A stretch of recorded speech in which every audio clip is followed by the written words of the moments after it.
I'm Steve Schuler, and I'm the City Administrator and Utility General Manager for the City of Snohomish. This building was built in 1910, and it was a library until 2003. And then Snohomish Library built a beautiful library just a half a mile from here. And so since 2003, the city has used it as a community gathering place. But the difficulty was it needed to be restored. And so that's where I got involved. I'm Melody Clemens. I'm the president of the Snohomish Carnegie Foundation. And my name is Terry Lippincott, and I serve on the Carnegie Board, and I also serve as the president of our Snohomish Friends of the Library. Andrew Carnegie came to America from Scotland as a young boy. So as a young man, he just worked his way up, and he eventually founded United States Steel. Had a wonderful career, and as I say, became very wealthy. As he got older, he realized that it was time to give back. He formed the Carnegie Foundation. And to give back, his idea was that families did not have access to libraries, not public libraries, lots of libraries, but they were private. He gave back. He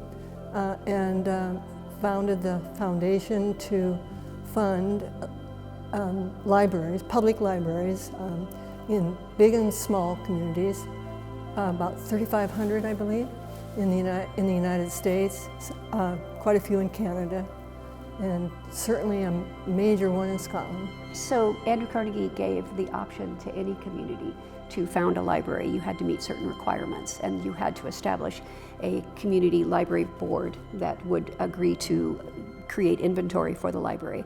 And you also, I believe you had to raise a certain amount of money. You did. In order to get the grant to build your library. So he didn't choose Snohomish per se, but Snohomish certainly chose him. As the town grew, they outgrew the size of the original Carnegie. We just simply couldn't keep the inventory that we needed to serve the population as it grew. We're a little over 10,000 people right now, and it was necessary. It wasn't attractive. It was sort of, I felt, a big eyesore, but it served a purpose, and that was to house the books. This used to be the main part of the library. It turned into the children's section, and so people have a lot of nice memories of their kids growing up in this library, but the annex was a necessary addition, and then we even outgrew that. And we were able to purchase Snow Isle, we were able to purchase the building where the old feedlot used to be, and that's where our new library is now. But this process began as far as what to do with this building. It began in July of 2002 because the Snow Isle library system was going to move. They had determined this was not big enough, and so they were going to move. And now what you do with a publicly owned building that has not been maintained very well over the years.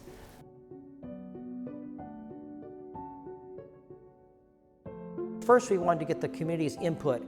What did they want to see in their building? That again, people came and told me that, I mean, their great-grandfather, their great-grandmother came to this building when it was built in 1910. So it had this amazing history in the community.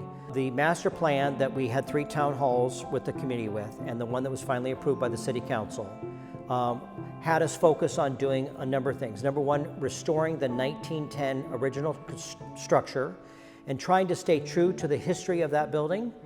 Number two, we wanted to modernize it.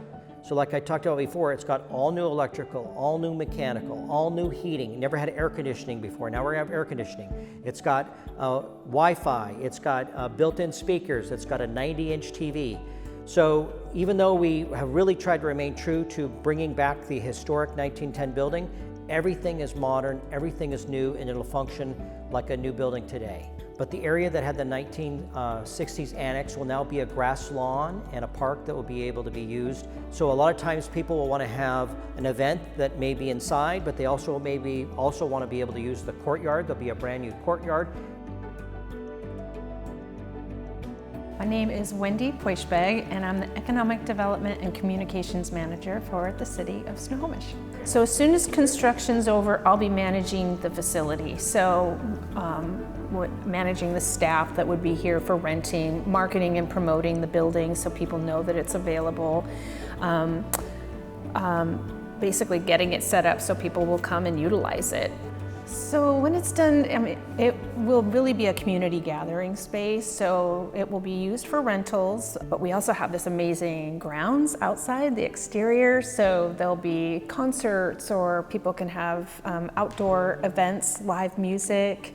I picture the farmers market or any other kind of vendor fairs will be a perfect kind of event that would happen here. I believe people value libraries. I heard someone earlier say they're the great equalizer, free, open access to information and help, and Snow Isle does a marvelous job, but when they moved over to the new library, what to do? And I think this building, what we hope, still maintains and keeps that spirit of accessibility, of serving the public, of being a place that people can gather and rejoice and grieve, whatever happens here, whether it's a memorial or a retirement party or a wedding.